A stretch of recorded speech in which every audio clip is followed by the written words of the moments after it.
మా పిల్లల్ని డాక్టర్ చేయాలన్న అంబిషన్, ఆ కళ అనేది చాలా మంది పేరెంట్స్లో ఉంటుంది. సో మీకు కూడా అలా ఉండిందా? అండ్ ఇప్పుడు చైనా పంపించడానికి అంటే అబ్రాడ్ ఓవర్సీస్ ఎడ్యుకేషన్ ప్రిఫర్ చేయడానికి కారణం ఏంటి మరి?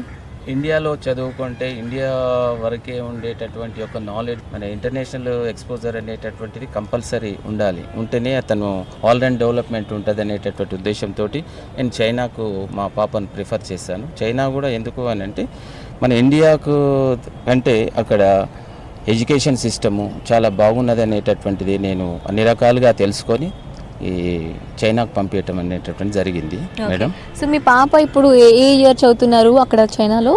అండ్ తనకి ఏదైనా ప్రాబ్లం ఉండిందా అంటే ఈ ఎంబీబీఎస్ కోర్స్ పూర్తి చేసే క్రమంలో చైనాలో ఏదైనా ఇబ్బంది ఉండిందా? ఎలా తన దగ్గర నుంచి వచ్చిన ఫీడ్బ్యాక్ ఎలా ఉంది?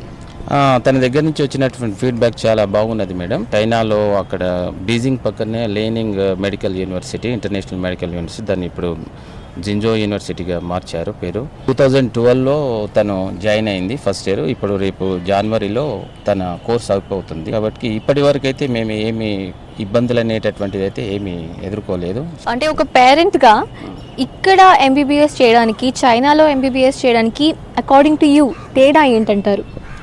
తేడా అనేటటువంటిది ఏంది, ఇందాక నేను చెప్పాను కదా మేడం, ఇక్కడ చదివేసేస్తే లోకల్ అనేటటువంటిది ఉంటుంది. మనం బయటికి చదివేసేస్తే అన్ని రకాలైనటువంటి కల్చరల్ ఆల్ రౌండ్ డెవలప్మెంట్స్ ఉంటుంది అనేటటువంటి ఉద్దేశంతో. ఓకే, అది కాకుండా ఇండియాలో మెడికల్ ఎడ్యుకేషన్ అనేది చాలా ఖర్చుతో కూడుకుంది అన్న ఉద్దేశంతో కూడా, అంటే ఇప్పుడు మీరు చైనాలో చదివించారు కదా, సో ఖర్చు చాలా కంపారిటివ్లీ తక్కువైందా? కంపారిటివ్లో తక్కువైంది మేడం. అలాంటి ఈ మధ్యతరగతి వాళ్లకు ఈజీగా అక్కడ చదివించేటటువంటి అవకాశం ఉన్నది మేడం. ఒకవేళ ఇక్కడనే దాదాపు 70-80 లక్షలైనా కూడా ప్రైవేట్ కాలేజీలో మనం చెల్లించాల్సి వస్తుంది. వెరాజ్ అక్కడైతేనేమో 22 lakhsలో ఇది కంప్లీట్ అవుతున్నది మేడం.